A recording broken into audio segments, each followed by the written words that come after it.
जिंदाबाद जिंदाबाद जिंदाबाद। आदरणीय बहन कुमारी मायावती जी जिंदाबाद जिंदाबाद जिंदाबाद।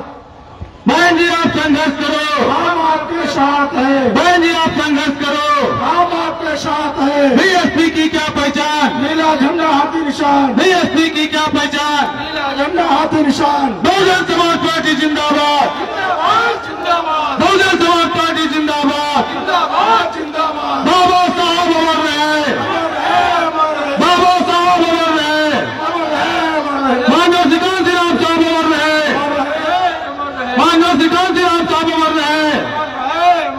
आदरणीय बहन कुमारी मायावती जी जिंदाबाद। समय साथियों, हमारे बीच में इस कार्यक्रम के चीफ गेस्ट माननीय बहुजन समाज पार्टी के राष्ट्रीय महासचिव माननीय सतीश चंद्र मिश्रा साहब, सांसद राज्यसभा हमारे बीच में उपस्थित हैं। हम लोग साथियों जोरदार तालियों से स्वागत करेंगे साथियों का।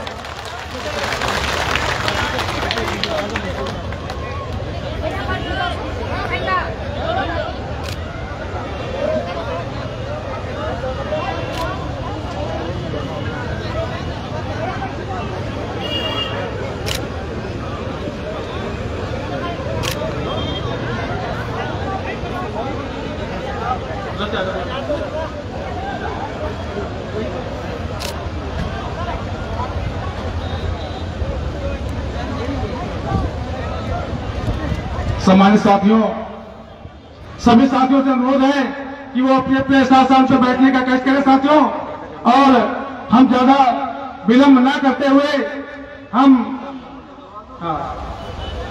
निवेदन करेंगे बहुजन समाज पार्टी के प्रत्याशी हमारे भाई राजेंद्र गौतम जी से कि वो मुख्य अतिथि महोदय को स्मृति चिन्ह भेंट करने का कष्ट करें।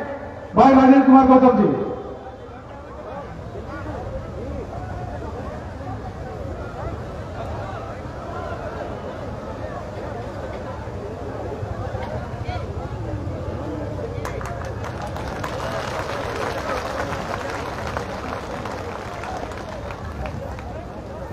और इसी कड़ी में हम निवेदन करेंगे प्रत्याशी महोदय से कि पूर्व कैबिनेट मंत्री मनसा सिंह, हमारे बड़े भाई श्री नकुल दुबे साहब, उनको भी स्मृति चिन्ह देकर के स्वागत करने का कष्ट करें। और हमारे बीच में उपस्थित हैं हमारे भाई कपिल मिश्रा जी, उनका भी राजेंद्र कुमार गौतम जी स्मृति चिन्ह देकर के स्वागत करेंगे। इसी कड़ी में हम निवेदन करेंगे राजेंद्र कुमार गौतम साहब से कि वो मुख्य शिक्षक प्रभारी भाई अखिलेश अम्बेडकर जी का स्मृति चिन्ह देकर के स्वागत करेंगे।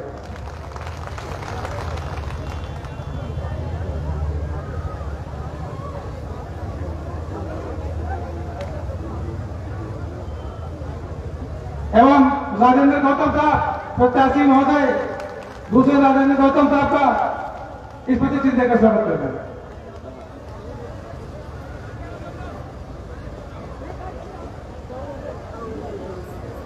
इसी कड़ी में हम निवेदन करेंगे साथियों, सम्मानित साथी जो खड़े हैं इधर सब लोग आ जाएं और बैठने का कष्ट करें। हम बहुजन समाज पार्टी के प्रत्याशी आदरणीय बहन कुमारी मायावती जी द्वारा आशीर्वाद प्राप्त भाई राजेंद्र गौतम जी से निवेदन करेंगे कि वो आए और अपने विचार रखने का कष्ट करें। भाई राजेंद्र गौतम जी।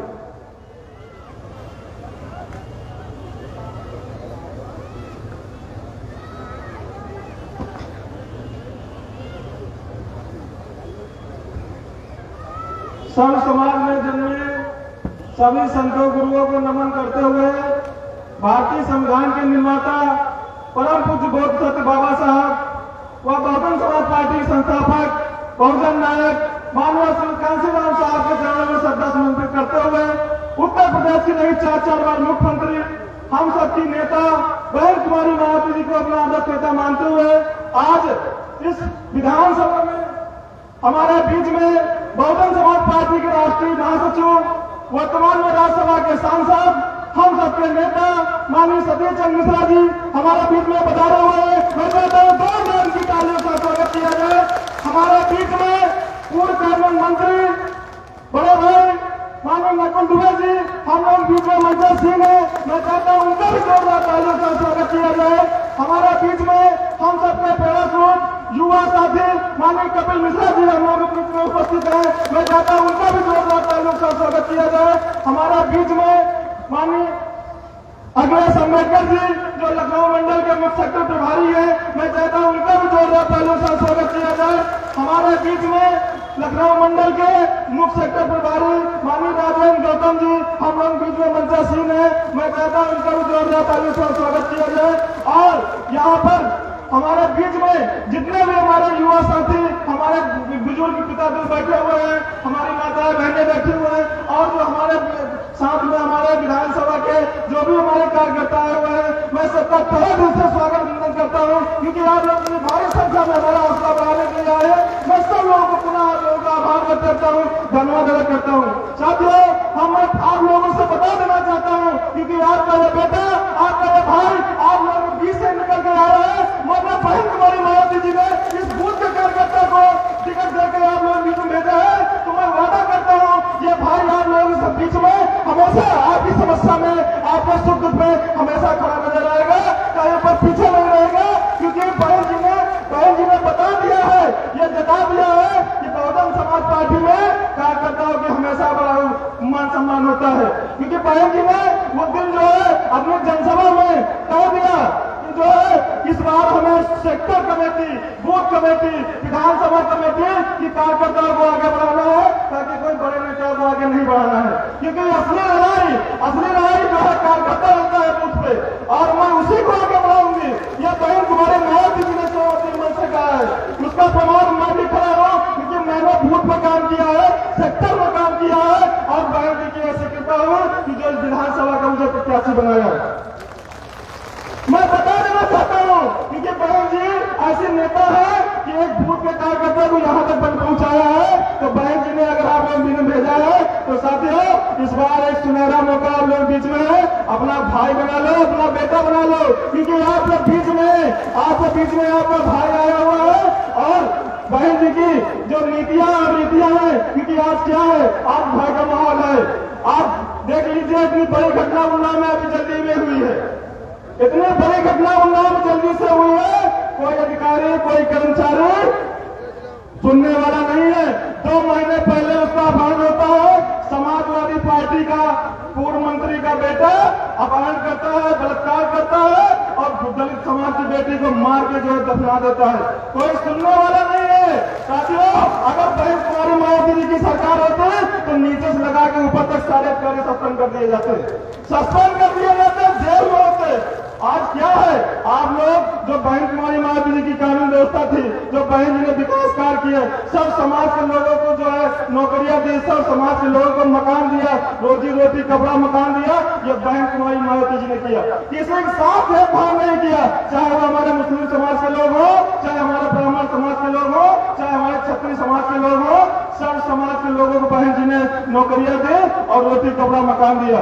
जो हमारे भाई लोग गरीब लोग जो शहर में रहते थे किराए के मकान में, बहन जी ने उनको जो है पक्के 2 कमरे का मकान फ्री में देने का काम किया।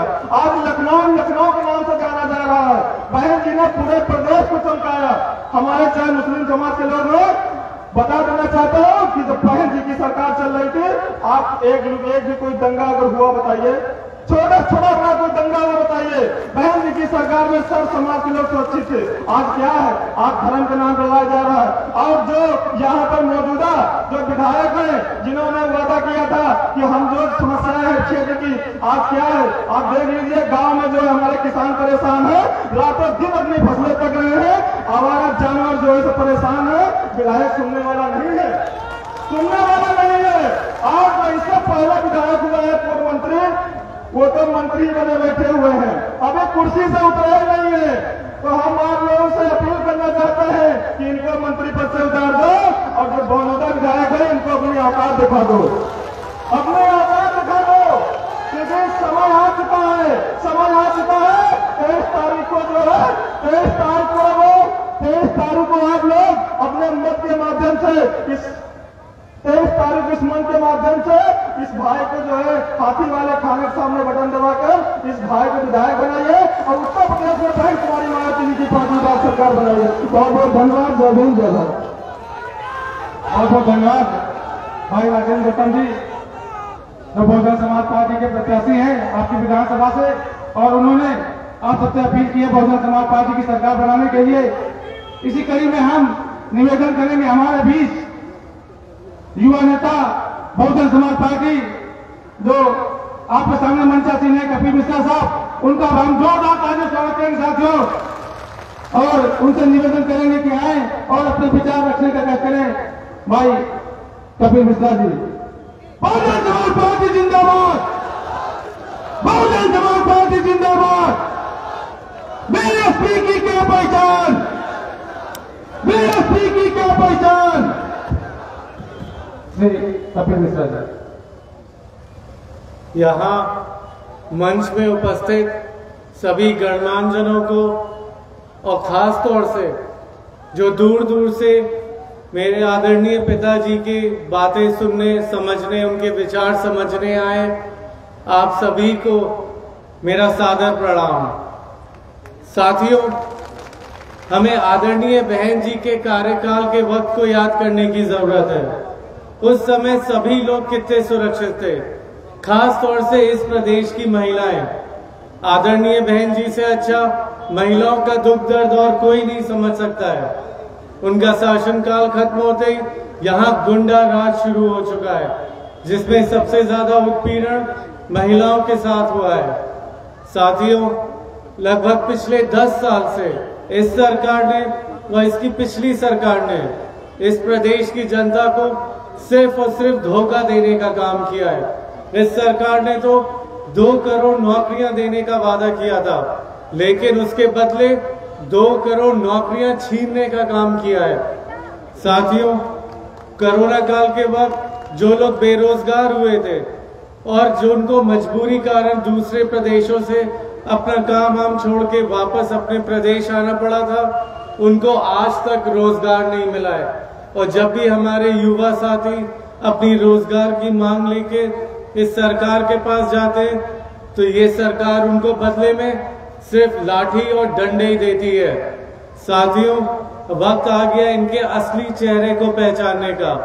वहीं आदरणीय बहन जी ने अपने कार्यकाल के वक्त 23,50,000 नौकरियां युवाओं को दी थी, और वहीं ये लोग नौकरियां खत्म करने का काम कर रहे हैं। साथियों, आरक्षण के नाम पे भी ये सरकार सिर्फ और सिर्फ धोखा देने का काम कर रही है। चाहे रेलवेज हो या और कोई भी सरकारी यूनिट्स हो, एक एक करके ये प्राइवेट कंपनियों के हाथों में बेच रही है। ये हर कोई अच्छे से जानता है कि प्राइवेट कंपनीज में, प्राइवेट ऑर्गेनाइजेशंस में कोई आरक्षण नहीं चलता है, तो किस बात की सरकारी नौकरी और किस बात का युवाओं का सुरक्षित भविष्य। साथियों, आजकल सोशल मीडिया का जमाना है, जिसका सबसे ज्यादा गलत उपयोग ये सरकार कर रही है। चाहे बड़े से बड़ा शहर हो या छोटे से छोटा शहर, हर कोई सोशल मीडिया से जुड़ा हुआ है, अपने मोबाइल के माध्यम से या लैपटॉप के माध्यम से। चाहे वो फेसबुक हो, इंस्टाग्राम हो, ट्विटर हो या व्हाट्सएप, तो हर किसी के फोन में है, जिसका इस्तेमाल करके ये सरकार सिर्फ और सिर्फ अपने झूठे प्रचार प्रसार फैलाती है। मेरा आप सबसे अनुरोध होगा कि आप सब लोग खुल के सोशल मीडिया का इस्तेमाल करिए और इनके झूठे प्रचारों का, प्रसारों का खुल के विरोध करें, और सोशल मीडिया के माध्यम से ही हमसे जुड़े।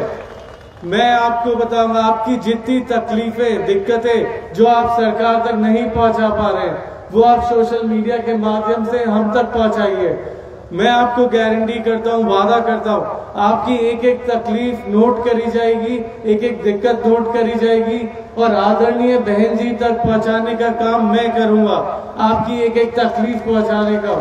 और आदरणीय बहन जी ने ये आश्वासन दिया है कि सरकार बनते ही सबसे पहले युवाओं की दिक्कतें, उनकी समस्याएं, उनका रोजगार की समस्याएं उनका समाधान करने का सबसे पहले पूरा प्रयास किया जाएगा। ये सरकार सिर्फ और सिर्फ झूठे वादे दिखावे करती है और उसी के बल पे अभी तक चलती आ रही है। मैं तो कहता हूँ बीजेपी को अपना फुल फॉर्म ही बदल देना चाहिए, इसको भारतीय झूठा पार्टी रख लेना चाहिए और इसी नाम से इनको जाना चाहिए। साथियों, मेरे पास बातें बहुत हैं लेकिन वक्त कम है, क्योंकि आप लोग दूर दूर से मेरे आदरणीय पिताजी के विचार सुनने और समझने आए। लेकिन मैं इतना वादा जरूर करना चाहूंगा, ये मेरा पहली बार नहीं है लेकिन ये आखिरी बार भी नहीं है। मुझे 5 बार 10 बार जितनी बार आपके बीच आना पड़ेगा मैं आपके बीच आऊंगा। खासतौर से युवाओं की दिक्कतें और उनकी समस्याओं का समाधान करने के लिए उनके कंधे से कंधा मिलाकर मैं खड़ा रहूंगा और आदरणीय बहन जी तक मैं एक माध्यम बनना चाहूंगा आपकी दिक्कतें और समस्याओं को पहुंचाने का। साथियों, जिस तरह एक टपकते हुए नल से जो कि खराब है पानी आप कहां तक पहुंचेंगे, साफ करेंगे। अगर कीचड़ होने से रोकना है तो नल को ही बदलने की जरूरत है।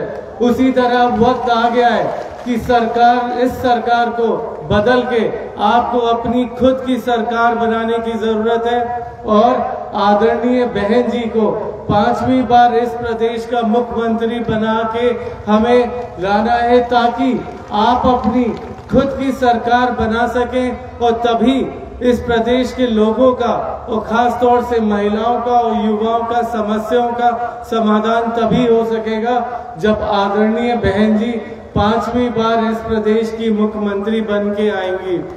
साथियों, इसके लिए आपको इस आने वाले चुनाव में हाथी का बटन दबाकर सब जगह पूरे प्रदेश में बता देना है और ये बात फैला देनी है कि अब किसी से भी डरने और दबने की जरूरत नहीं है। जिन्होंने भी जो अभी भी आपको इस सत्ता के नशे में डराने और दबाने की कोशिश करता है उसको बस इतना बता देना है, हाथी का बटन जाके दबाना है और उसको इतना बता देना है कि आदरणीय बहन जी आ रही हैं। वो खुद ब खुद जाके कहीं बिल में घुस के या घर में छुप के बैठ जाएगा। साथियों, जिस तरह एक कपकपाते बीमार इंसान को कोई हल्का सा झंझोड़ दे वो मुंह के बल जाके गिरता है, उसी तरह वक्त आ गया है इस कपकपाती और बीमार सरकार को आपको हाथी का बटन दबा के हल्का सा झंझोड़ने की जरूरत है और ये सरकार 10 तारीख को अपने मुंह के बल गिरने वाली है और आदरणीय बहन जी आने वाली है। साथियों, मैं इन्हीं बातों के साथ आपसे आज्ञा लेना चाहूंगा, लेकिन बस अंत में इतना कहना चाहूंगा कि जो भी बातें आज आप सुने समझे यहाँ पे वो या मेरे आदरणीय पिताजी द्वारा जो विचार रखे जाएंगे उनको जो आप सुने समझे उनको यहाँ छोड़ के नहीं जाना है, उनको अपने साथ घर घर ले जाके बातें पहुंचानी है और ये सब जगह बताना है कि इस चुनाव में हाथी का बटन दबाना है और सब जगह बता देना है कि आदरणीय बहन जी आ रही हैं। जय भीम, जय भारत, जय परशुराम। बहुत बहुत धन्यवाद भाई माननीय कपिल मिश्रा साहब जिन्होंने अपने विचार रखने का कष्ट किया, हम सबको विस्तार पूर्वक बताने का काम किया और इसी कड़ी में हम निवेदन करेंगे पूर्व कैबिनेट मंत्री उत्तर प्रदेश सरकार माननीय श्री नकुल दुबे साहब कि वो भी आए और हम सबको अपने विचारों से अवगत कराने का कष्ट करें। माननीय मंत्री जी। बहुजन समाज पार्टी जिंदाबाद, बहुजन समाज पार्टी जिंदाबाद। बीएसपी की क्या पहचान, बीएसपी की क्या पहचान। माननीय मंत्री जी। बहुजन समाज पार्टी के युवा नेता हम सबके भाई कपिल मिश्रा जी कह रहे थे कि नल खराब हो जाए तो उसको बदल देना चाहिए और नल का नाम एक और है, आप लोग जानते हैं। नल को एक कुछ और भी कहते हैं, नहीं मालूम है? बम्बा भी कहते हैं नल को ना, है? बम्बा खराब है यहाँ पर। बताइए, बम्बा खराब हो गया है तो बम्बा बदल दिया जाए। तो बम्बा को बदलने के लिए राजेंद्र गौतम से बढ़िया कोई आदमी नहीं है ना। तो आइए सब लोग यहाँ संकल्प लेते हैं, बहुजन समाज पार्टी जिंदाबाद, बहुजन समाज पार्टी जिंदाबाद, बहन कुमारी मायावती जिंदाबाद, बहन कुमारी मायावती जिंदाबाद, माननीय सतीश चंद्र मिश्रा जिंदाबाद, माननीय सतीश चंद्र मिश्रा जिंदाबाद। बहुत बहुत धन्यवाद। वास्तव में लग रहा है कि खराब मामला। बस ठीक है। अब मतलब बदलने अब आज देखिए ऐसा है कि आज आपकी जो है 18 तारीख हो गई है, 19, 20, 21, 22 100 घंटे का समय है। 100 घंटे में बम्बा तो क्या आप पूरा का पूरा ट्यूबवेल बदलने की क्षमता रखते हैं। मैं सभी गुरुओं को अच्छी तरह जानता हूं, मैंने खूब संघर्ष किया आप लोगों के साथ में। सभी संतों गुरुओं महापुरुषों को नमन करते हुए, प्रणाम करते हुए, परम पूज्य बाबा साहब भीमराव अम्बेडकर जी एवं बहुजन समाज पार्टी के संस्थापक माननीय कांशीराम साहब को श्रद्धासुमन अर्पित करते हुए आज सफीपुर में अपने भाई जो कि बहुत ही जुझारू क्रांतिकारी और जिन्होंने सफीपुर के लिए बहुत बड़ा सपना सजो रखा है, श्री राजेंद्र गौतम जी के समर्थन में उनको विधायक के रूप में देखने के लिए हम लोग लालसा लिए हुए, मंशा लिए हुए आज के इस समारोह के मुख्य अतिथि बहुजन समाज पार्टी के राष्ट्रीय महासचिव, हम सबके मार्गदर्शक, हम सबके प्रेरणा स्रोत, जिन्होंने पूरे उत्तर प्रदेश में एक अलग सी जगह रखी है। आप गाजियाबाद, नोएडा से लेकर के बलिया चले जाइए, हाथी चिघाड़ रहा है, हाथी ललकार रहा है और हर कोई चाहता है कि आदरणीय बहन कुमारी मायावती 5वीं बार इस प्रदेश के मुख्यमंत्री बने। भाई मुख्य सेक्रेटरी प्रभारी श्री अखिलेश अम्बेडकर जी, श्री राजेंद्र कुमार गौतम जी, श्री रामविलास गौतम जी, मेरे छोटे भाई शिवम अवस्थी जी, उमेश अवस्थी जी, जिला अध्यक्ष श्री मिथिलेश पंकज जी, रईस भाई, जयनारायण जी, राकेश कुमार जी, यहाँ बहुत लंबी लिस्ट है। सबके साथ मुझको कार्य करने का मौका मिला है। मेरे सामने पिता तुल्य बैठे हुए बड़े बुजुर्गों, मेरी माताओं, बहनों, मेरे नौजवान साथियों और बहुजन समाज पार्टी के जाबाज सिपाहियों, जैसा मैंने कहा 100 घंटे का समय रह गया है और 100 घंटे में अगर आप लोगों ने चाह लिया तो पूरे के पूरे सफीपुर का इतिहास बदल करके आप यहाँ पर कानून के द्वारा कानून का राज स्थापित करने में कामयाब हो जाएंगे। विकास की बात करते हैं, 2007 से 2012 के बीच में अगर वास्तव में हम लोग इतिहास के पन्नों को पलट ले तो आप सब लोगों के सामने ये साक्ष्य है कि आदरणीय बहन कुमारी मायावती जी ने जब उत्तर प्रदेश की गद्दी संभाली थी तो उन्होंने जात पात राग द्वेष इन सब चीजों से ऊपर उठ करके 23 नए जिलों का गठन करने का काम किया था। और 23 ने आप लोग जानते हो कि जब जिला बनता है तो नया अस्पताल बनता है, नई कचहरी बनती है, नया बस अड्डा बनता है और तमाम तरह की सुविधाएं दे करके एक जिले की स्थापना की जाती है। वहां के रहने वाले लोगों को के उज्जवल भविष्य के लिए एक नया सपना साकार होता है। किसने कितना जिला बनाया? समाजवादी पार्टी ने कई जिला बनाया, जरा बताइएगा आप लोग। समाजवादी पार्टी की सरकार ने कई जिला बनाया 2012-17 के बीच में? कई जिला बनाया? भारतीय जनता पार्टी ने कई जिला बनाया? अगर इस प्रदेश का विकास, इस प्रदेश की उन्नति अगर आदरणीय बहन कुमारी मायावती जी कर सकती है तो बताइए हमको उनको 5वीं बार मुख्यमंत्री बनाना चाहिए कि नहीं बनाना चाहिए? बातें करने से, अरे भाई लंबी लंबी सड़कें तुमने बना दिया। गडकरी जी को आप सब लोग जानते ही हैं, मुझे और इसके आगे कुछ कहने की आवश्यकता नहीं, आप लोग स्वयं समझदार हैं। सड़क बनाने से प्रदेश का विकास नहीं होगा। आपको अगर बीमारी दूर करनी है तो बीमारी की जड़ों में जाना पड़ेगा और बीमारी की जड़ों में जाने के लिए आपको गांव गांव घूमना पड़ेगा। जब आप गांव गांव घूमते हो तब आपको असली दर्द मालूम होता है, असली तकलीफ मालूम पड़ती है। और जब तुम थोड़े थोड़े गांव को मिलकर के आप नया जिला बना देते हो तो आपके प्रदेश का विकास अपने आप होने लगता है। मैं ज्यादा समय नहीं लूंगा क्योंकि आप सब लोग मुख्यमंत्री महोदय को सुनना चाहते हैं। हमारी आपकी वार्ता बहुत बार हो चुकी है, आगे भी होती रहेगी, लेकिन इसी संकल्प के साथ कि 100 घंटे आपको राजेंद्र गौतम बनना है। मैं आमंत्रित करता हूं बहुजन समाज पार्टी के राष्ट्रीय महासचिव परम आदरणीय सतीश चंद्र मिश्रा जी को, कृपया माइक पर आए, हम सबको आशीर्वाद दे और हम सबको संकल्प दिलाए कि जब तक हम लोग राजेंद्र गौतम को विधायक नहीं बना लेंगे हम लोग चैन से बैठने का काम नहीं करेंगे। माननीय मुख्यमंत्री महोदय। बहुजन समाज पार्टी जिंदाबाद, बहुजन समाज पार्टी जिंदाबाद। बाबा साहब अमर रहे, बाबा साहब अमर रहे, मानव विकास जी राम साहब अमर रहे, मानव विकास जी राम साहब अमर रहे। अभिनव कुमारी मायावती जिंदाबाद, अभिनव कुमारी मायावती जिंदाबाद, मानव सतीश मिश्रा जिंदाबाद, मानव सतीश मिश्रा जिंदाबाद।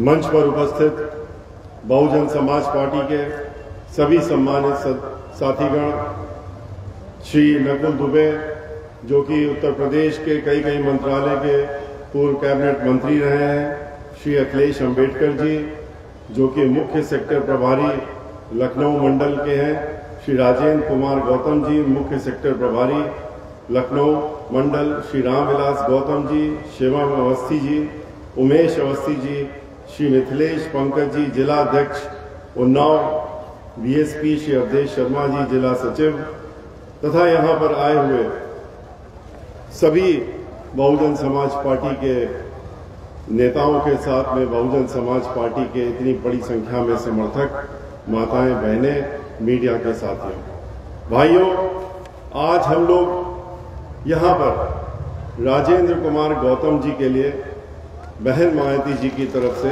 आपके बीच में आए। श्री राजेंद्र कुमार गौतम जी को माननीय हमारी पार्टी की नेता, हमारी पार्टी की मुखिया बहन मायावती जी ने अपना आशीर्वाद दे करके और आपका आशीर्वाद प्राप्त करने के लिए यहां पर भेजा है, जिससे कि आप इनको विधानसभा में भेजें और आपकी बातों की गूंज विधानसभा में जो उठे वो इनके माध्यम से उठने का काम है। भाइयों, जैसा कि श्री नकुल दुबे जी ने भी कहा कि उत्तर प्रदेश में जब विकास की बात होगी और कानून के राज्य की बात होगी तो किसका नाम लिया जाएगा? कानून द्वारा कानून का राज्य पूरा प्रदेश ही नहीं, पूरा देश इस बात को कहता है कि अकेले एक ऐसी शख्सियत है और वो है बहन मायावती जी, जो कानून द्वारा कानून का राज चलाना जानती हैं और चला के उन्होंने दिखाया भी है।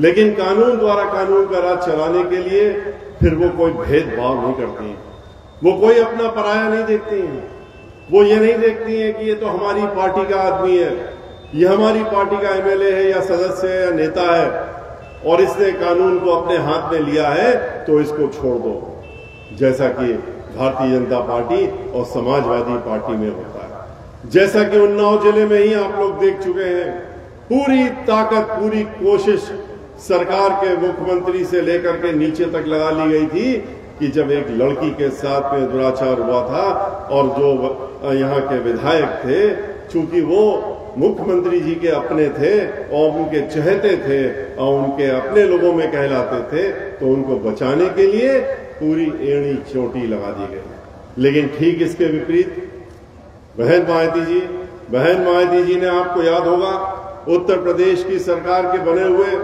15 दिन भी नहीं हुए थे 2007 में, लेकिन हमारे ही एक मेंबर ऑफ पार्लियामेंट ने कानून को अपने हाथ में लेने का काम किया था और कुछ गरीबों की झोपड़ियों के ऊपर बुलडोजर चलाने का काम किया था।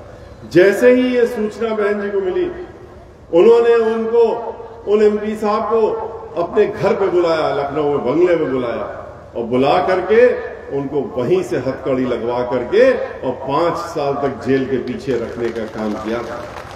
इस तरीके से वो उनकी निगाह में अपना पराया मुलजिम के नाम पे नहीं होता है, जो अपराधी है फिर वो अपराधी है, कोई भी हो, और तभी वो कानून द्वारा कानून का राज चला पाए। समाजवादी पार्टी की सरकार जब भी उत्तर प्रदेश में आती है तो उत्तर प्रदेश में आते ही लोगों को अपने आप मालूम पड़ जाता है कि 24 घंटे के अंदर कि समाजवादी पार्टी की सरकार आ गई। क्यों? क्योंकि चारों तरफ नहीं, वहीं से शुरुआत से जहां शपथ ग्रहण हुआ था उसी मंच से शुरुआत हो जाती है। फिर गुंडागर्दी, माफियागर्दी, डकैती, फिरौती, बलात्कार, लूटमार, हर तरह के जितने गलत कार्य हैं वो शुरू हो जाते हैं और उसके साथ साथ में दंगे, फसाद, ये सब भी शुरू हो जाता है और पूरे प्रदेश में एक माहौल एक ऐसा माहौल बन जाता है कि लोग अपने अपनी रोजी रोटी बचाने के लिए, रोजगार बचाने के लिए परेशान रहते हैं कि कब पता नहीं घंटी बज जाएगी और फिरौती मांगने वाले आ जाएंगे। और भारतीय जनता पार्टी ने क्या किया? इन्होंने भी आते ही कहा तो वोट तो मांग लिया था आप लोगों से कि हम आपको कानून का राज देंगे, महिलाओं को सुरक्षा देंगे, किसानों का हम उद्धार करेंगे, किसानों की आमदनी दोगुनी करेंगे, बेरोजगारों को रोजगार देंगे।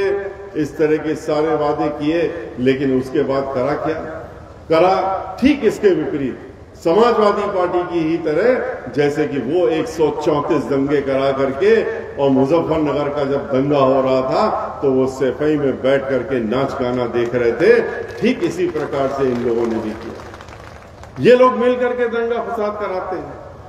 भारतीय जनता पार्टी, समाजवादी पार्टी, इनकी योजना मिलकर के बनती है। ये हमेशा आपस में मिले रहते हैं। ये खाली 2003 में नहीं मिले थे, जब इनकी सरकार बनाने का काम भारतीय जनता पार्टी ने किया था। समाजवादी पार्टी की सरकार भारतीय जनता पार्टी ने बनाई थी 2003 में। बहुजन समाज पार्टी के 37 MLA लेकर के, और इनके तत्कालीन अध्यक्ष जो थे विधानसभा के, उन्होंने एक गैर कानूनी आदेश से पारित करके और उनकी सरकार बनवाने का काम, सरकार जिसने पूरे प्रदेश में फिर जो माहौल बिगाड़ने का काम किया था वो सबने देखा। ये शुरू से मिले रहते हैं, ये पहले भी मिले थे, ये आज भी मिले हुए हैं। अभी भी तो लोगों ने देखा कि किस तरीके से अभी 1 महीना भी नहीं हुआ, एक साथ बैठ करके और आपस में कागज लेकर के तय कर रहे थे आगे की रणनीति कि उत्तर प्रदेश का चुनाव कैसे माहौल बनाया जाए, कैसे दोनों को फायदा हो। और उसी के हिसाब से इन्होंने रणनीति के हिसाब से आप देख रहे हैं पूरे उत्तर प्रदेश का माहौल बिगाड़ने का काम चल रहा है। कभी ये कुछ बोलते हैं, उसका जवाब वो देते हैं, वो बोलते हैं, ये बोलते हैं, दोनों आपस में मिले रहते हैं। वहां पर लोकसभा में आशीर्वाद लेते हैं, पैर छू के मुलायम सिंह जी का आशीर्वाद ले रहे थे, और मुलायम सिंह जी को विधानसभा लोकसभा के अंदर ही उन्होंने खड़े होकर के आशीर्वाद देने का अपनी तरफ से काम किया था।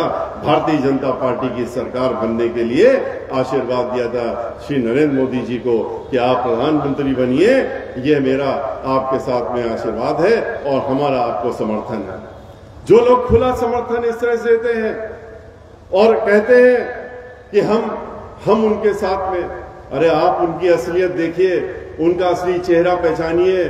ये इसीलिए हम लोग कहते हैं कि ये दोनों ए और बी टीम नहीं आपस के हैं, ये दोनों समाजवादी पार्टी और भारतीय जनता पार्टी, ये तो एक ही सिक्के के दो पहलू हैं। इसीलिए हम लोग कहते हैं इनके क्रियाकलाप भी वैसे ही होते हैं। इसी तरीके से जैसे कि समाजवादी पार्टी की सरकार थी, दलितों के ऊपर किस तरह से अत्याचार हो रहे थे, किस तरह से उनके ऊपर जिन्होंने चढ़ाई बोली थी, किस तरह से 1.5 लाख से ज्यादा दलितों को नौकरी से बाहर करने का काम किया था, उनको पदोन्नत करने का काम किया था, किस तरह से इन्होंने पार्लियामेंट में बिल फाड़ने का काम किया था, और उसी प्रकार से ब्राह्मण समाज के लोगों को ऊपर भी किस तरह से खुल के अत्याचार इन्होंने अपर कास्ट में किया था, ये भी किसी से छिपा नहीं। और इसी की नकल भारतीय जनता पार्टी वाली करते हैं। भारतीय जनता पार्टी के भी आप देखिए मुखिया जो है वो क्या कहते हैं कि हमारी तो नीति है रोको ठोको, और उसके बाद अपनी पीठ थपथपाते हैं। किस बात के लिए थपथपाते हैं? कहते हैं कि हमें तो खुशी है इस बात की, और अपनी पीठ थपथपाते हैं, कहते हैं 100 से ज्यादा ब्राह्मणों का इनकाउंटर करा दिया, तो कितनी खुशी की बात है। 500 से ज्यादा ब्राह्मणों की हत्याएं हो गई उत्तर प्रदेश में, कितनी खुशी की बात है। इस बात को बखान करने का काम करते हैं उनके मुखिया भी और भारतीय जनता पार्टी के लोग भी। और जब उनसे लोगों ने पूछा कि आज उत्तर प्रदेश का चुनाव है, अब क्या करेंगे आप, अब तो ब्राह्मण समाज जो 14% और 16% आपके खिलाफ हो गया, उनके लिए क्या सोच रहे हैं? तो उनके मेंबर ऑफ पार्लियामेंट क्या कहते हैं, हरिद्वार चौबे जी मीडिया से कहते हैं कि अरे ये ससुरे ब्राह्मण जाइए कहाँ, इनके ऊपर जितना भी अत्याचार हम कर लें, ये घूम करके पीछे पीछे हमारे यहाँ आएंगे, इनको कोई और जगह नहीं। इनको मालूम होना चाहिए कि आज चाहे अल्पसंख्यक समाज के लोग हों, चाहे अपर कास्ट में ब्राह्मण समाज के लोग हों, चाहे दलित समाज के लोग हों, और चाहे बैकवर्ड समाज के लोग हों, आज सब लोग इनका असली चेहरा पहचान चुके हैं और अब डरने और धमकाने में नहीं आने वाले हैं। ये बुलडोजर की धमकी अब नहीं चलने वाली है।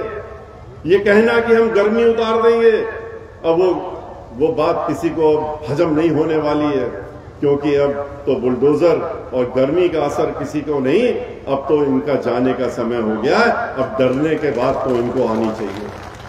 10 तारीख को तो इनकी विदाई हो ही रही है, और विदाई होने के साथ साथ घबराहट की बात इन लोगों के लिए ये है कि बहन मायावती जी आ रही है। इनके अपने अगर बहन मायावती जी की जगह समाजवादी पार्टी वाले आए तो इनको कोई फर्क नहीं पड़ता, फिर से आपस में बैठ के योजना बना लेंगे। लेकिन घबराहट इसी बात की है कि अब की बार तो बहन मायावती जी मुख्यमंत्री बन के आ रही हैं और एक एक चीज का हिसाब लेने का काम करेंगे। इन्होंने तो सिर्फ विनाश करने का काम किया, सिर्फ धोखा देने का काम किया, सिर्फ दहशत फैलाने का काम किया। कोई भी विकास का काम बता दीजिए इन्होंने अगर किया हो तो, सिवाय विज्ञापनों को छोड़ दीजिए। 500 करोड़ रुपया महीना विज्ञापनों पे जरूर खर्च किया इन्होंने सरकारी धन। किस बात के लिए? दिखाने के लिए कि हम बहुत बढ़िया काम कर रहे हैं, अपनी तस्वीरें छपवाने के लिए, साइन बोर्ड लगवाने के लिए, जगह जगह मीडिया में प्रचार करने के लिए, टेलीविजन में करने के लिए। इसके लिए 500 करोड़ रुपए खर्च कर दिए, लेकिन काम के लिए नहीं किए। अगर यही रुपया 20,000 करोड़ रुपया जो 5 साल में इन्होंने अपने विज्ञापन पे लगाया है, अगर यही रुपया इन्होंने सही जगह लगा दिया होता तो फिर कोरोना के दौरान में जो लाखों लाख लोग मर गए, ऑक्सीजन नहीं मिली, दवा नहीं मिली, डॉक्टर नहीं मिला और उनकी जानें चली गई, उनको दफनाने की जगह नहीं मिली, उनको जलाने की जगह नहीं मिली, जलाने के लिए लकड़ी नहीं मिली, गंगा नदी में बहाने का काम किया और गंगा नदी किनारे बालू में दबाने का काम किया, जहां पर कि जानवरों ने उनको नोचने खसोटने का काम किया। वो भी हम लोगों ने घिनौना दृश्य देखा था, वो कोई भूल नहीं सकता। अगर यही रुपया इन्होंने इन सब जगहों पे लगा दिया होता तो आज ये लाखों लोग हम लोगों के साथ में यहाँ पर उपस्थित होते, हम लोग जीवित होते, अपने परिवार वालों के साथ में होते और उनकी मृत्यु नहीं होती। लेकिन इनकी सोच में तो खाली धन पैसा कैसे अपने ऊपर लगाएं, इसी की सोच है, किसी विकास के लिए सोच है ही नहीं। इसीलिए इनमें और बहन मायावती जी में फर्क है। जैसा कि नकुल दुबे बता रहे थे आपको, 23 जिले बनाए तो खाली 23 जिले बना करके नहीं रुक गई बहन मायावती जी। उन्होंने अपने कार्यकाल में 29,500 गांवों को उन्होंने समग्र विकास किया। डॉक्टर अंबेडकर ग्राम थे, उनका समग्र विकास करने का काम किया। समग्र विकास मतलब होता है हर चीज। और उन्होंने 29,500 प्राइमरी स्कूल बनाए, उन्होंने 5,000 से ज्यादा जूनियर हाई स्कूल बनाए, 1 दर्जन से ज्यादा यूनिवर्सिटी बनाई, उन्होंने मेडिकल कॉलेज बनाए, उन्होंने सर्व समाज के लिए योजनाएं बनाई, उन्होंने बिजली की व्यवस्था सुधारने का काम किया। 6,500 मेगावाट बिजली आती थी उत्तर प्रदेश में, जब वो सत्ता में आई थी उन्होंने 13,500 मेगावाट पहुंचाने का काम बहन मायावती जी ने करने का काम किया था। अंतर्राष्ट्रीय स्तर की यूनिवर्सिटियां बनाई उन्होंने, चाहे नोएडा इंटरनेशनल यूनिवर्सिटी हो और चाहे लखनऊ में 2 यूनिवर्सिटी उन्होंने जो बनाई। एक अरबी फारसी यूनिवर्सिटी, पूरे उत्तर प्रदेश में अकेली यूनिवर्सिटी है अरबी फारसी, जो बहन मायावती जी ने बनाने का काम किया। और इसके साथ साथ में उन्होंने विकलांगों के लिए डॉक्टर शकुंतला मिश्रा नाम से, आपके यहाँ से तो बहुत दूर नहीं है, डॉक्टर शकुंतला मिश्रा के नाम से उन्होंने विकलांगों के लिए जो यूनिवर्सिटी बनाई, वो तो पूरे विश्व में अपने आप में अकेली यूनिवर्सिटी है। एक भी यूनिवर्सिटी पूरी दुनिया में ऐसी नहीं है जो विकलांगजनों के लिए बनी हो, जहां आज 20,000 से ज्यादा विकलांगजन पढ़ रहे हैं और अपनी रोटी रोजी वहां से निकल करके कमाने का काम करते हैं। और सब के सब जो है बाहर निकलते हैं, उनको नौकरियां भी मिलने का काम होता है। बहन मायावती जी इन्होंने तो धोखा दिया लोगों को कि हम नौकरी दे देंगे, नौकरी तो नहीं दी। लेकिन बहन मायावती जी ने 23.5 लाख लोगों को नौकरियां दी, टीचरों को नौकरी दी, पुलिसकर्मी भर्ती का, उन्होंने सफाई कर्मियों के 1,12,000 नौकरियां देने का काम किया था आते ही। इस प्रकार से उन्होंने, और जितनी पुराने बैकलॉग थे, जितनी नौकरियां जो उन्होंने रोक लगा दी थी, उन सबको खोल करके उन्होंने देने का काम किया। उन्होंने अब की बार भी इस बात की घोषणा की है, वो जो कहती है फिर करके दिखाती है। उन्होंने कहा है कि हमारी सरकार बनने पर हमारी पहली प्राथमिकता होगी इस प्रदेश से बेरोजगारी दूर करना। जिससे कि हमारे जो नौजवान लोग हैं उनको लाठियां ना खानी पड़े, उनके सर से खून ना निकले। जैसे कि इस सरकार में लाठियां मारी गई, जब वो वहां पर गए उन्होंने कहा आपने तो हमसे वादा किया था, नौकरी कहां है, तो उनको लाठियां मिली, उनके सर फोड़े गए और उनको सलाह दी गई कि आप तो पढ़े लिखे हो, आपको तो इतनी समझ होनी चाहिए थी, हमने 15 लाख रुपए का भी तो एक वादा किया था, क्या किसी को मिला पूरे देश में? पूछ लीजिए जाके, वो तो जुमला था। उसी प्रकार से ये भी था, ये समझ लेना चाहिए था। लेकिन हम सलाह आपको देते हैं कि आप जाइए और पकौड़ा बेचिए जाकर। इस तरह की सलाह पीएचडी और डिग्री होल्डर्स को देने का काम इन्होंने किया। काम नौकरी तो नहीं दे सकते, लेकिन ये सलाह आपको दे सकते हैं। ये वो सरकार है जो झूठ बोल करके वोट तो लेने का काम करती है, लेकिन उसके बाद वादा नहीं पूरा करती। महिलाओं से इन्होंने क्या कहा कि हम तुमको सुरक्षा देंगे, तुम हमको वोट दे दो, हम तुम्हारी रसोई का खर्च कम कर देंगे, हमको वोट दे दो। उन्होंने बढ़ चढ़ करके वोट दे दिया। उसके बाद क्या मिला उनको? गैस के दाम तो 200 से पहुंच करके 1200 पहुंच गए, हर चीज का दाम बढ़ गया। रसोई का दाम अगर खर्चा 50 रुपए का आता था, 500 रुपए पहुंच गया। क्यों? क्योंकि उन्होंने डीजल और पेट्रोल को भी 100 के पार पहुंचाने का काम कर दिया, जिसकी वजह से हर चीज की महंगाई बढ़ गई। सुरक्षा देने की बात कही थी, कैसी सुरक्षा दी है ये भी देख लीजिए।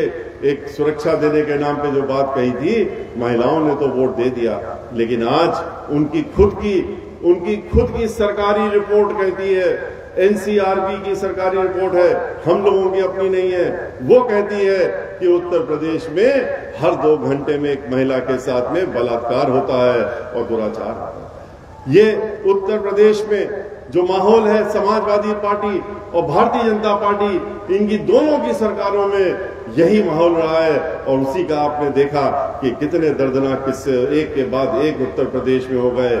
चाहे हाथरस वाला हो, जहां दलित समाज की एक बेटी को इन्होंने पहले बलात्कार हुआ, उसके बाद उसको मार दिया, मर गई, उसके बाद उसका मृत शरीर भी घर वालों को नहीं दिया। रोती रही, बिलखती रही उसकी मां कि हमको अच्छा मर जाने के बाद तो दे दो। लेकिन मुख्यमंत्री वो खुद बैठ करके टेलीविजन में बैठ करके देख रहे थे और अपनी तस्वीर पूरे उत्तर प्रदेश वालों को भी दिखा रहे थे कि देखो हम रात में कंप्यूटर में देख रहे हैं, टेलीविजन में देख रहे हैं। पीछे से उनकी तस्वीर भी ली जा रही थी और क्या देख रहे थे कि किस तरीके से जिला अधिकारी, जिसको उन्होंने निर्देश दिया था हाथरस के कि तुम वहीं खड़े रहोगे जब तक उसका शरीर जला नहीं दिया जाता है, और गलती से भी उसका शरीर उसके घर वालों को मत देना, क्योंकि इसमें जो लोग फंसे हुए हैं वो हमारे अपने हैं, हमारे अपने हैं, इसलिए हमें उनको बचाना है, हर हाल में बचाना है। और फिर देखा आपने कैसे रात के 2:30 बजे एक कांस्टेबल के माध्यम से जिला मजिस्ट्रेट ने रात के 2:30 बजे मिट्टी का तेल डाल करके उस लड़की को जलाने का काम किया। किस तरह से रेणु शर्मा नाम की लड़की हाथरस में ही अभी 1.5 महीने पहले ब्राह्मण समाज की लड़की थी, उसके साथ में क्या हुआ, एक राजनीतिक महिला थी, जिला पंचायत उसकी पूर्व प्रमुख थी, और उसके बाद उससे नाराज हो गए समाजवादी पार्टी, भारतीय जनता पार्टी, दोनों को परास्त करा था उसे, तो राजनीतिक रूप से नाराज हो गए, उसके ऊपर फर्जी मुकदमे लगा करके उसको और उसके पूरे परिवार को जेल में भेज दिया और उसको जेल में रखा। उसकी तबीयत खराब हो गई तब भी जेल से बाहर नहीं आने दिया। उसके बाद उसकी बेल हो गई। जब रेणु शर्मा की बेल हो गई तो बेल होने के बाद भी 15 दिनों तक उसको जेल से बाहर नहीं आने दिया। और कब आने दिया? जब उसकी जेल के अंदर मृत्यु हो गई और मृत शरीर को ही जेल से बाहर भेजने का काम किया। और यही इनकी मंशा है खुशी दुबे के साथ भी। खुशी दुबे वो भी एक ब्राह्मण परिवार की लड़की, 16.5 साल की लड़की, उसकी शादी हुई थी, 1 दिन पहले शादी हुई थी और उसके हाथों की तो मेहंदी भी नहीं छूटी थी और उसको जो है उठा ले गए। उसके पति को गोलियों से भून दिया, उसके घर वालों को सबको मार दिया और उसको उठा के ले गए और जेल में डाल दिया। उसके साथ साथ में घर में जो एक महिला काम करती थी, उसके साथ में 6 साल की बेटी थी और 3 साल का लड़का था, उसको भी जेल में उठा के ले गए और आज तक बंद रखा हुआ। अब 20 महीने हो रहे हैं, उसको जेल से बाहर नहीं आने दे रहे हैं, क्योंकि वहां से सीधे सीधे निर्देश है, मुख्यमंत्री कार्यालय से निर्देश है कि इनको सबक सिखाना है, इनको बताना है, इनके अभी 100 इनकाउंटर हुए हैं और इनके 500 हत्याएं हुई हैं। इनको अभी और सबक सिखाना है और इनको इस लड़की को जेल से बाहर नहीं आने देना चाहिए और इसके लिए चाहे फर्जी कागजात बनाने पड़े, बेल को नहीं होने देना है और यही काम कर रहे हैं वो लोग। और ठीक उसके विपरीत आपने देखा किसानों के साथ में क्या हुआ। किसानों के साथ में उनसे कहा था कि हम, उनको भी वादा किया था कि हम 2 गुना तुम्हारी आमदनी बढ़ा देंगे और आमदनी तो नहीं बढ़ाई। 25 रुपए क्विंटल के हिसाब से गन्ने का दाम अभी बढ़ाने का काम किया है। 2 महीने पहले समाजवादी पार्टी की जब सरकार जा रही थी 35 रुपए बढ़ाने का काम किया था। बहन मायावती जी ने 2 गुना करने का काम किया था। 125 रुपए क्विंटल से बढ़ा करके और 250 रुपए क्विंटल पहुंचाने का काम बहन मायावती जी ने किया था। किसानों से वादा तो किया था आमदनी का बढ़ाने का, लेकिन उनकी जमीन ही छीनने लगे।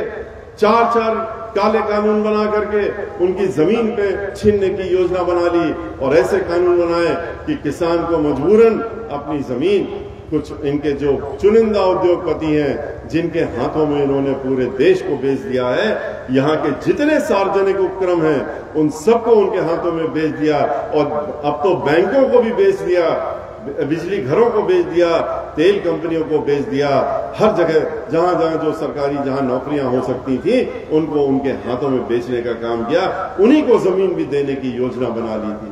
उस कानून के तहत में पट्टे में जमीन देने की मजबूरी होती किसान की और पट्टे में जमीन देने के बाद जीवन भर वो जमीन वापस नहीं आने वाली थी। ये किसान समझ गया कि वो जीवन भर मुकदमे लड़ता रहेगा लेकिन उसकी जमीन वापस नहीं मिलेगी और उसके बाद उसने आंदोलन किया, पूरे देश में आंदोलन किया, प्रदेश में भी किया। बहुजन समाज पार्टी उनके साथ पार्लियामेंट के अंदर भी खड़ी रही, पार्लियामेंट के बाहर भी हमने आंदोलन उनके साथ में किया, लेकिन इन्होंने कानून को वापस नहीं लिया। इन्होंने कानून वापस न लेकर के उनको धमकाने की कोशिश की कि अपना आंदोलन वापस ले लो और जब नहीं लिया तो आपने देखा किस तरीके से एक योजनाबद्ध तरीके से और षड्यंत्र करके और एक 4 किसानों को गाड़ी के नीचे कुचल करके मारने का काम किया, दबा करके मारने का काम किया। 1 दर्जन से ज्यादा किसान अपंग हो गए हैं और वो जीवन भर अपंग रहेंगे। इस तरह से उनको घायल करने का काम किया। आज खुशी दुबे 20वां महीना है, उसकी बेल नहीं होने दे रहे हैं, लेकिन 4 महीने भी नहीं गुजरे, मंत्री जी तो मंत्री के रूप में बने बैठे ही हैं। उनको मंत्री के पद से नहीं हटाया गया इस सरकार द्वारा। जो उसमें जिनका नाम आया, जिनके लड़के को पाया गया कि उसने कुचल के मारा है और उनके लड़के को 4 महीने में बेल करवाने का काम इस सरकार ने करा दिया। ये इनकी सोच है। किसानों को उन्होंने कहा कि अपना आंदोलन वापस ले लो, हम तुम्हारे ऊपर जो मुकदमे चल रहे हैं वापस ले लेंगे। हजारों की संख्या मुकदमे दायर कर दिए इन्होंने और कहा कि हम न्यूनतम पैसा भी देने का बिल ले आएंगे। न न्यूनतम पैसे का बिल लाए, न उसका कानून बनाया और न इनका केसेस वापस किए, बल्कि उल्टा इनके मंत्री ने तो जाकर के नागपुर में अपना भाषण दिया और बयान दिया और कहा कि ये काले कानून हमने दबाव में वापस किए हैं। चुनाव आ गया पंजाब उत्तर प्रदेश का, इसलिए वापस लेना पड़ा, लेकिन चुनाव खत्म होने के बाद हम इनको दोबारा से लेकर के आने का काम करेंगे। इस बात की धमकी उन्होंने पहले ही दे दी। लेकिन बहन मायावती जी ने किसान भाइयों से अपने भाषणों में उन्होंने वादा किया, उन्होंने कहा है कि जितनी भी ताकत लगा लें और ये काले कानून बना लें, फिर से ले आए अगर तो, लेकिन हमारी सरकार जब उत्तर प्रदेश में बन जाएगी, हमारे मुख्यमंत्री रहते हुए इन काले कानूनों को हम उत्तर प्रदेश में किसी भी हालत में लागू नहीं होने देंगे और हम इस बात को देखेंगे कि ये कैसे यहाँ पर कानून लाते हैं और किसानों को हर मामले में न्याय दिलाने का काम करेंगे। उन्होंने कहा है कि बेरोजगार लोगों को आश्वासन दिया है कि परेशान मत हो, तुमने लाठियां खा ली, तुमने इनकी सलाह भी सुन ली, लेकिन हमारी सरकार आने दो। अब की बार सरकार बनते ही सबसे पहले हम बेरोजगारी दूर करने का काम करेंगे, जिससे कि हमारे प्रवासी मजदूर बनकर के जो दूसरे प्रदेशों में जाते हैं उनको बाहर न जाना पड़े, वहां बेइज्जत ना होना पड़े और लोगों के सामने हाथ ना फैलाना पड़े, जैसा कि भारतीय जनता पार्टी और समाजवादी पार्टी वाले चुनाव आने के समय कराते हैं। कहते हैं उनसे कि आप आओ कटोरा लेके, हम आपको एक मोबाइल दे देंगे, हम आपको 500 ग्राम का अनाज दे देंगे, मुफ्त दे देंगे। और कब दे देंगे? चुनाव के समय दे देंगे। किससे देंगे? आपके ही पैसे से देंगे, अपनी जेब से नहीं देंगे, भारतीय जनता पार्टी के कोष से नहीं देंगे, वो सरकारी पैसे से कहते हैं कि हम आपको ये देंगे। बहन मायावती जी कहती है कि ये हम अपने लोगों को नौकरी देंगे, जिससे कि वो नौकरी पाएं, रोजगार पाएं, और रोजगार पा करके हर महीने वो खुद चाहे तो 5-5 मोबाइल अपने पैसे से खरीद सकते हैं, अपनी देखभाल कर सकते हैं, अपने परिवार वालों की देखभाल कर सकते हैं और सम्मानपूर्वक जीवन व्यतीत कर सकते हैं। ये लोग जाते हैं झोपड़ी में दिखाने के लिए, कहते हैं दलितों की झोपड़ी में जा रहे हैं, खाना खा रहे हैं। खाना तो ये अपने घर से लेके जाते हैं, इनके 5 सितारा होटल से खाना पहले से बन के पहुंच जाता है। दिखावे के लिए मीडिया को ले जाते हैं और दिखा करके हम खाना खा रहे हैं दलितों के साथ, गरीबों के साथ। बहन मायावती जी क्या करती हैं? बहन मायावती जी ठीक इसके विपरीत, जो झोपड़ी में लोग रह रहे हैं उनकी झोपड़ी में जाकर के खाना नहीं खाती हैं, वो झोपड़ी में रहने वालों को झोपड़ी से बाहर निकाल करके और दो कमरे के पक्के मकान मुफ्त देने का काम करती हैं। और उन्होंने ये करके भी दिखाया। 20 लाख से ज्यादा मकान उन्होंने मुफ्त देने का काम किया था, इनकी योजना की तहत नहीं। जैसे कि इन्होंने नकल करने की तो कोशिश की, नाम की, लेकिन करा क्या कि उनसे पैसा लेते हैं, सब्सिडी लेते हैं, कहते हैं हम तुम्हें सस्ते में दे देंगे। बहन मायावती जी ने मुफ्त में देने का काम किया था। उन्होंने जिनके पास जमीन नहीं थी उनको 5-5 एकड़ के मुफ्त में पट्टे देने का काम करके उनको भूमि का अधिकार देने का काम किया था। बहन मायावती जी इन गरीबों को उनका हक दिलाने के लिए करती हैं, ये उनका मजाक उड़ाने के लिए करते हैं, उनको और गरीब बनाने के लिए ये इस तरह की योजना ला करके उनको लाचार बनाने का काम करती हैं। यही फर्क है इनमें और बहन मायावती जी में।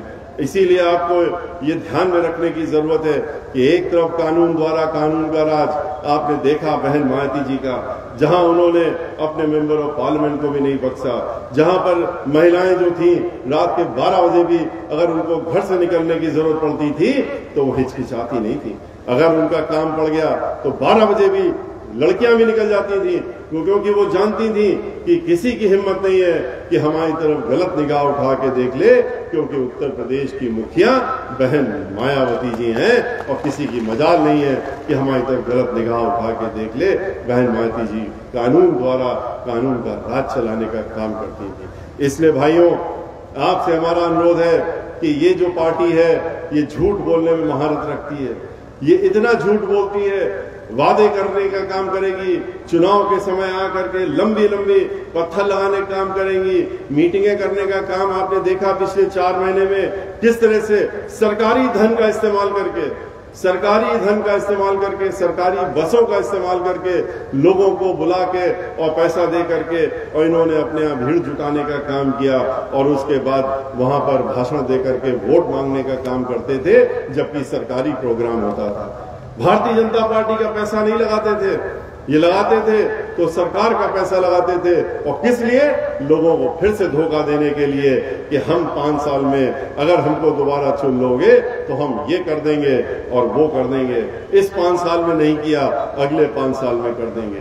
अरे अगर करना ही था तो पत्थर आखिरी में क्यों लगा रहे हो?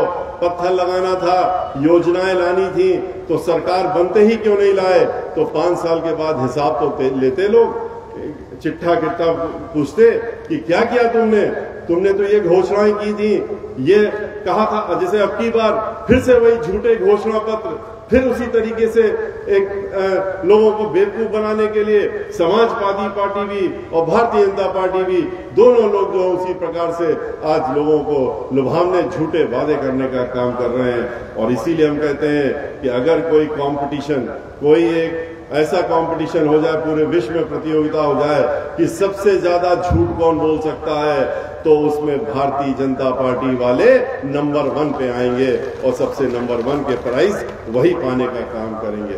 इसलिए भाइयों, अगर आप चाहते हैं कि सुरक्षित रहें आप, अगर आप चाहते हैं कि महिलाओं को सुरक्षा मिले, आप चाहते हैं कि किसानों को उनका न्याय मिले, आप चाहते हैं कि अल्पसंख्यक समाज के लोग जिनको ये आए दिन धमकाने का काम करते हैं, डराने का काम करते हैं, वो भाईचारा के तहत में सबके साथ में मिलजुल करके रहें। अगर आप चाहते हैं कि पिछड़ा वर्ग समाज का उत्थान हो और दलित समाज को उसका न्याय मिले, और जो ये हत्याएं इन्होंने करी हैं, चाहे ब्राह्मण समाज के लोग हों, जहां अन्य लोग हों, जहां इनकाउंटर इन्होंने कराए हैं, उनको भी न्याय मिले, खुशी दुबे को न्याय मिले, रेणु शर्मा का साथ में जो इन्होंने किया है उनके परिवार वालों को न्याय मिले, उस लड़की को न्याय मिले जो कि हाथरस में हुई थी, और इसके साथ साथ में उन्नाव की बेटी जिसको कि समाजवादी पार्टी के मंत्री के लड़के ने उठवा लिया, और उसके बाद आज 1.5 महीने बाद उनके घर में उसका दफन शरीर मिला है, उसको न्याय मिले। तो इसके लिए आपको अपनी सरकार चुननी पड़ेगी, और वो आपकी अपनी सरकार जो है वो कोई और नहीं है, वो बहुजन समाज पार्टी की सरकार है, और बहन मायावती जी उसकी मुख्यमंत्री होंगी। तो आपको ये सारे के सारे न्याय मिलने का काम तभी होगा, और इसीलिए आपसे हमारा अनुरोध है कि आप 3 दिन बचे हैं आपके पास, सिर्फ इन 3 दिनों का पूरा इस्तेमाल करिए, भरपूर इस्तेमाल करिए। 24-24 घंटे अगर जागना भी पड़े तो आप इस्तेमाल करिए, और इस्तेमाल करके आप इसमें पूरे अपने नातेदार, रिश्तेदार और सभी के पास में जाइए, और उनको इन बातों को बता करके उनसे भी कहिए कि अगर अभी चूक गए तो जीवन भर पछताना पड़ेगा, क्योंकि ये नहीं है कि 5 साल बाद दोबारा मौका आ जाएगा। 5 साल के बाद तक तो इतना नीचे आप धकेल दिए जाएंगे, इतना पीछे धकेल दिए जाएंगे कि उठने की आपकी हिम्मत भी नहीं पड़ेगी। इसलिए अगर अब की बार चूक गए, इन 3 दिनों में आप अपना आने वाला भविष्य, अपना भी, अपने इस विधानसभा का भी, अपने इस जिले का भी, और अपने नातेदार रिश्तेदारों का भविष्य अब आपके हाथों में है, और इन 3 दिनों का इस्तेमाल आपको भरपूर करना पड़ेगा। और वो तभी कर सकते हैं आप जबकि हम जैसे कि मानते हैं, हम ये नहीं मानते हैं कि राजेंद्र कुमार गौतम जी जो है हमारे प्रत्याशी हैं, ये तो सिर्फ पार्टी की तरफ से एक सिंबल पा करके चुनाव लड़ने के लिए आपके बीच में रख दिए गए हैं, लेकिन हमारे सामने तो और हमारी निगाह में तो आप सब लोग जितने यहाँ बैठे हैं, आप हमारे प्रत्याशी हैं। सही मानों में तो प्रत्याशी आप हैं। ये तो सिर्फ आपकी बात पहुंचाने का काम करेंगे विधानसभा में, और जिस तरीके से आज आप लोग यहाँ पर आए हुए हैं और जिस तरह से हमको यहाँ सुनने को मिल रहा है कि एक तरफा जो दोनों अभी 10 तारीख को 14 तारीख को जो वोट पड़े थे उसमें एक तरफा वोट अब की बार बहुजन समाज पार्टी को पड़ा है, और तीसरा जो हो रहा, अभी हम हाथरस से ही चल करके आपके यहाँ आ रहे हैं, वहां पर भी जो माहौल हमने देखा, जो 20 तारीख को वोटिंग होने जा रही है, वहां पर भी एक तरफा खाली बहुजन समाज पार्टी का नाम लिया जा रहा है और बहुजन समाज पार्टी को वोट पड़ने जा रहा है। तो इसीलिए जो चौथा चरण आपका है और 23 तारीख है, 23 तारीख में एक तरफा वोट अब की बार बहुजन समाज पार्टी को पड़ना चाहिए, और पूरे जिले में पड़ना चाहिए, जिले की हर सीट में पड़ना चाहिए। राजेंद्र कुमार गौतम जी को आपका एक एक वोट पढ़ करके इतने भारी मतों से जिताना चाहिए कि जो है अब की बार विधानसभा में जब ये जाएं तो अपने विरोधियों की जमानत जब्त करा करके और ये विधानसभा में पहुंचने का काम करें। लेकिन एक चीज का ध्यान आपको जरूर रखना पड़ेगा, और वो वोट पड़ने वाले दिन की बात है। जैसा कि हमारी नेता बहन मायावती जी ने अपनी हर सभा में कहा है, हर मीटिंग में वो कह रही है, लगातार वो कह रही हैं कि जिस दिन वोट पड़ेगा, यहाँ आपके यहाँ 23 तारीख को पड़ेगा, तो 23 तारीख को आप लोगों को अपनी दिनचर्या बदलनी पड़ेगी। रोज की दिनचर्या से हट करके सुबह स्नान दान पूजा पाठ खाना पीना ये सब जो है आप उस दिन मत करिएगा। पहले आप उठ करके सीधे लाइन लगा करके अपने अपने बूथ में जा करके लाइन लगा करके खड़े हो जाइएगा, अपना वोट देने का काम करिएगा, और वोट दे करके आकर के तब अपनी बाकी दिनचर्या करने का काम करिएगा जब आप अपना वोट डाल लीजिएगा। और इतना ही नहीं, जब वोट डालने जाइएगा तो इस बात का भी ध्यान रखिएगा कि वहां पर 2 मशीन रखी होंगी, एक छोटी मशीन होगी, एक बड़ी मशीन होगी, और जिसमें हाथी का निशान दिखेगा आपको। जब आप हाथी के निशान की बटन दबाएंगे तो इस बात का ध्यान रहे कि बटन को काफी तेजी से दबाइएगा और तब तक दबा के रखिएगा जब तक कि बगल वाली जो मशीन है उससे पर्ची कट करके नीचे ना आ जाए और आपको उसमें हाथी का निशान ना दिख जाए और हाथी का पर्ची आपने आपके प्रत्याशी का नाम ना दिख जाए, तब तक अपनी हाथ अंगूठा मत हटाइएगा। और ये इसलिए क्योंकि अगर आपने हटा लिया और वहां गलत पर्ची आ गई और आपने अंगूठा हटा लिया तो फिर आप उस अधिकारी को जिसको कि आप बुलाएंगे आवाज दे करके कि देखिए गलत वोट पड़ रहा है, वो कुछ नहीं करेगा और ना ही कर सकता है क्योंकि मशीन बंद हो जाती है। अंगूठा हटाते ही मशीन बंद हो जाएगी। तो अगर ऐसी कोई स्थिति हो तो तब तक मत हटाइएगा जब तक अधिकारी ना आ जाए और उसको दिखा दीजिएगा कि देखिए पर्ची कट के नहीं आई है, अगर आई है तो गलत आई है, ये जरूर बता दीजिएगा। और इतनी तेजी से बटन दबाइएगा कि हाथी की चिंगाड़ पूरे दफ्तर में ही नहीं दफ्तर के बाहर तक सुनाई देने का काम हो और लोगों को मालूम पड़ जाए कि हाथी जो है 10 तारीख से जब चला है उत्तर प्रदेश में, एक तरफ से चला है जब पश्चिम से चलता हुआ 10 से और 14 और 20 के बाद आपके यहाँ जब 23 पे आ रहा है तो 23 के आते आते उसकी चाल इतनी तेज हो गई है कि वो 10 तारीख को जब लखनऊ पहुंचेगा तो वहां पर जा करके तभी रुकने का काम करेगा जब बहन मायावती जी को 5वीं बार उत्तर प्रदेश का मुख्यमंत्री बना लेगा। और इसलिए इसमें आपका योगदान बहुत जरूरी है। आपका योगदान, पूरे उन्नाव जिले का योगदान इसमें बहुत जरूरी है। और हमें पूरा विश्वास है कि अब की बार उन्नाव की हर सीट जो है उस सीट पे हम लोग बहुजन समाज पार्टी का ही परचम लहराएगा और हमारे ही प्रत्याशी जीत करके जाएंगे। और उन्नाव जिले का नाम जब बहन मायावती जी की सरकार बनेगी इस बात के लिए भी लिया जाएगा कि उन्नाव की हर सीट से बहुजन समाज पार्टी का प्रत्याशी एक तरफा जीत करके आया है, जिसमें कि राजेंद्र कुमार गौतम जी भी हैं जो कि भारी बहुमत से जीत करके आने का जिन्होंने काम किया है। इसी के साथ मैं अपनी बात समाप्त करूंगा, आपसे विदा लूंगा। जय भीम, जय भारत, जय परशुराम।